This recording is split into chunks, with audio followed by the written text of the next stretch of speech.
आज स्वाभिमानी शेतकरी संघटनेच्या वतीनं मी उमेदवारी अर्ज जिल्हा परिषदसाठी दाखल केलेला आहे। अवसरी बुद्रुक गटातून हा उमेदवारी अर्ज मी त्या ठिकाणी दाखल केलेला आहे।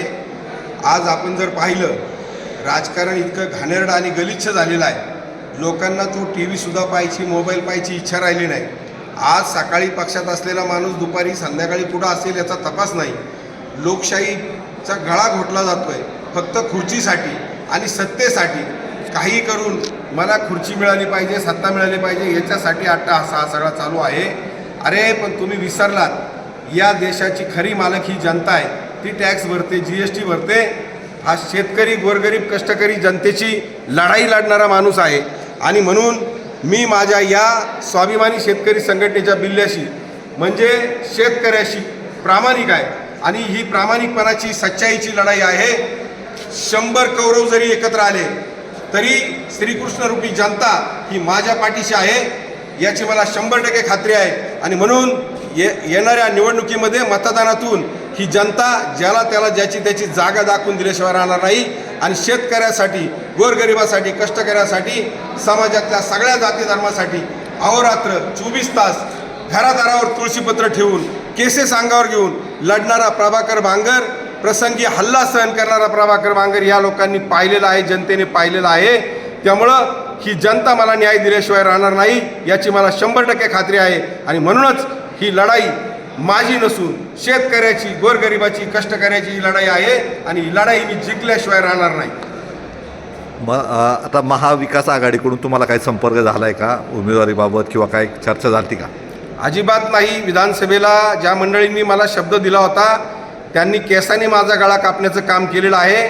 त्यांनी कितीही जरी मला एकटं पाडण्याचा प्रयत्न केला सगळ्यांनी, पण ही जनता मला एकटं पडू देणार नाही याची मला 100% खात्री आहे। जशी मला टाटा पंच 10 लाखाची गाडी वर्गणी काढून कोणाच्या दारात न जाता लोकांनी मला दिली, आजही 10,000 रुपयाची देणगी पारगावच्या ग्रामस्थांनी मला या ठिकाणी दिलेली आहे।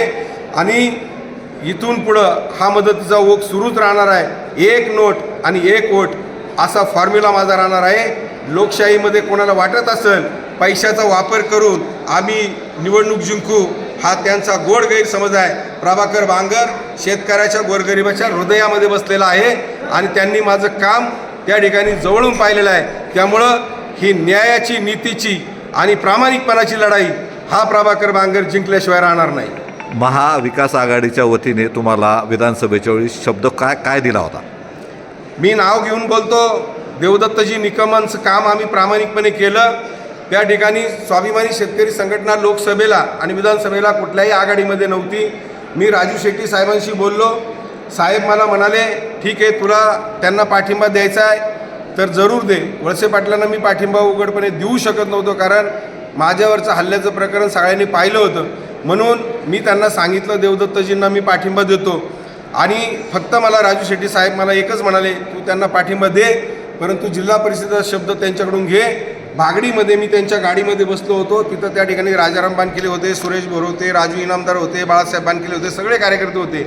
माझी अगोदरची बाईट पाहिल्यानंतर आम्ही कोणाच्या मागे फरफटत जाणार नाही हे सांगितल्यानंतर त्यांनी मला बोलून घेतलं। भागडीपासून तर देवगावपर्यंत मी देवदत्त निकमांच्या गाडीत बसलो होतो आणि त्यावेळेला मी त्यांना स्पष्टपणाने सांगितलं। त्यांनी मला सांगितलं, प्रभाकर तुझा विचार 100% केला जाईल। आज ही वेळ नाही, त्यावेळेची परिस्थिती पाहून 100% जिल्हा परिषदला आम्ही तुम्हाला सहकार्य करू। आठवड्यापूर्वी मी त्यांना फोन पण केला होता, मला म्हणले बोलून घेतो, तुझ्याशी चर्चा करू, आपण सगळे एकत्र बसू विरोधक आणि निर्णय घेऊ, तुला बोलून घेतल्याशिवाय आम्ही निर्णय घेणार नाही, हा त्यांचा शब्द होता। मला काडी मात्रही त्यांनी विचारलं नाही आणि डायरेक्ट उमेदवारी त्यांची प्रशांत आबंगची जाहीर केली। अरे एवढा विश्वासघात आणि केसानी गळा कापण्याचं काम तुम्ही केलं आहे, ठीक आहे, मला त्यांच्याबद्दल काहीच म्हणायचं नाही। तुमचा निर्णय तुम्हाला लकला भासो, मला त्यांच्याबद्दल वाईटही बोलायचं नाही, चुकीचंही काही बोलायचं नाही। जनता माझं न्याय करीन। मला कितीही एकटा पाडण्याचा प्रयत्न कोणी केला, जनता मात्र मला एकटा पाडू देणार नाही। जनता माझ्या पाठीशी आहे। मगाशी सांगितलं, 100 लांडगे एकत्र आले म्हणून वाघाची शिकार करू शकत नाही। वाघ कधी कळपाने फिरत नाही, वाघ हा एकटाच फिरत असतो।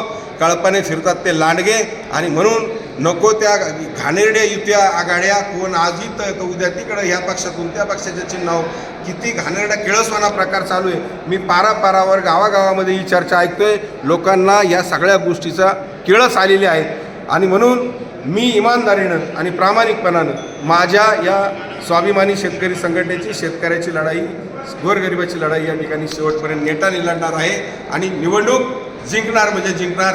जनतेच्या पाठिंब्यावर, आशीर्वादावर ही निवडणूक जिंकल्याशिवाय गप्प बसणार नाही.